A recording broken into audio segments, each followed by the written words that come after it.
In this video, I'm going to show you how I edit my photographs for a photo book using Lightroom.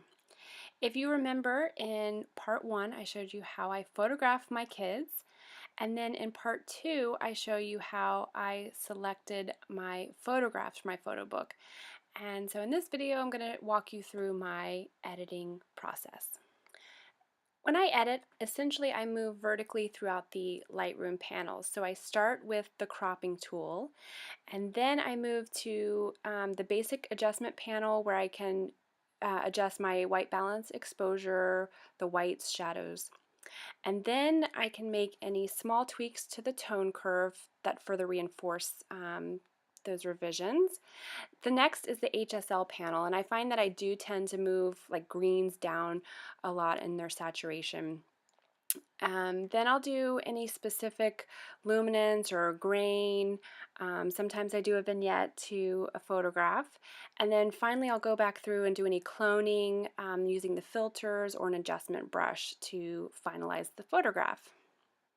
So here you will see my editing process. I've sped up the video, but this is kind of going through the entire steps. You'll see a lot of what I'm doing here is just checking, making sure I'm not overexposed on the highlights of her face, and I'm also doing some white balance checks to make sure that the skin is about where I want it to be. And you will see I'm moving back and forth with the HSL panel and then the radial filter. What I'm trying to do is minimize a little bit of the background in order to get her to pop a little bit more in the photograph. There I added just a slight vignette, and now I'm going to move on to my son. Again, making similar adjustments.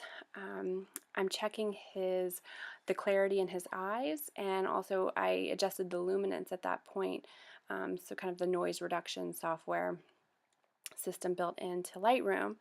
The other thing that you'll see here, I went back in and did the iris enhance. Here it is with the adjustment brush, just to bring out a little more into his eyes, not too much though, it's pretty subtle.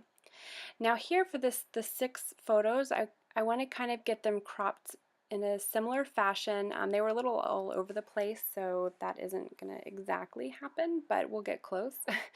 And then you'll see here just how I quickly do a black and white edit.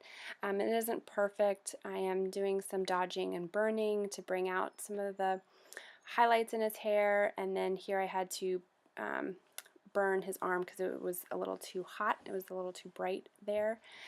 And once when I get the black and white specifically the way I want it to be, I do one, and then I will sync throughout the rest of the photos. And once when I sync that black and white process, then I go back through each of the photographs and just make sure that some additional dodging and burning may need to happen, because that I do not sync.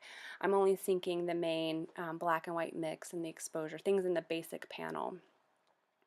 So here I'm just going back through and checking things, making sure it's not too bright, and it all goes, it all looks right.